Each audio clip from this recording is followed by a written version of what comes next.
Prends-moi à pêcher que de me donner du poisson. C'est l'objectif de ONG Cœur du Berger qui a organisé 3 jours du séminaire à Douala.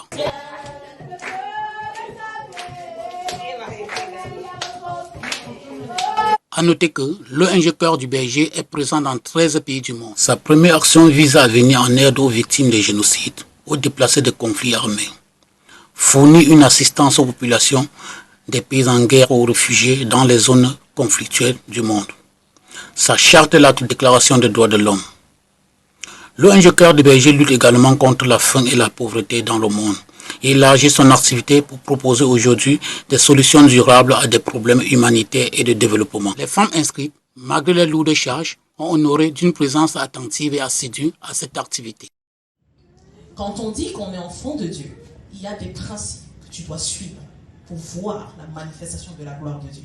Sinon, fais-moi confiance, tu vas jeûner, prier, bousiller les genoux là. Ça va noircir, se blesser même. Je ne sais pas pourquoi, il y a des pierres qui vont même caler à l'intérieur. Mais tu ne verras pas la gloire de Dieu. L'Éternel est le Dieu qui est soumis à sa propre parole. Les lois divines sont établies. Et tant que tu ne marches pas dans celle-ci, tu ne vois pas l'éclosion de la gloire. Après la prédication, la phase la plus importante s'ensuit. Celle de la formation des femmes chrétiennes en entrepreneuriat. En fait, moi, c'est mademoiselle Jackie Lambord.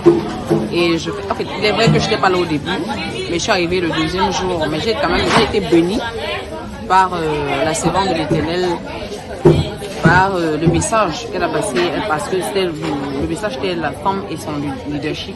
Et elle nous a dit que nous tous, toutes les femmes, on a du potentiel et du talent. Maintenant, c'est au travers du potentiel que tu peux sortir ton talent aussi. Donc, j'ai été bénie par ces enseignements parce qu'elles étaient là pour nous booster, en fait. Parce que les femmes, on a toujours l'habitude d'être en arrière. Maintenant, ils nous appellent à être devant parce que c'est la femme même qui porte le foyer. Parce que la femme sage bâtit sa maison.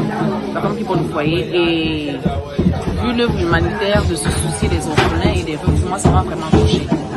Donc, de faire, on ne peut pas beaucoup, mais au moins faire un petit truc pour quelqu'un, c'est une grande chose, c'est une grande bénédiction. Et j'encourage le pasteur William, celui qui a eu la vision de continuer ainsi. Je voudrais savoir par rapport à ce que nous avons vu hier, le leadership, qu'est-ce que vous avez retenu, quelles sont les choses qui ont attiré votre attention? On vient par le Seigneur, surtout quand on est dédié. Et quand on a un Dieu, et quand on la désire tant, le Seigneur ouvre les portes, la porte noire se ferme et la porte blanche s'ouvre. La fin des activités, comme à l'accoutumée, s'est terminée par une distribution des kits aux enfants des réfugiés victimes de la crise du Nozo. Merci.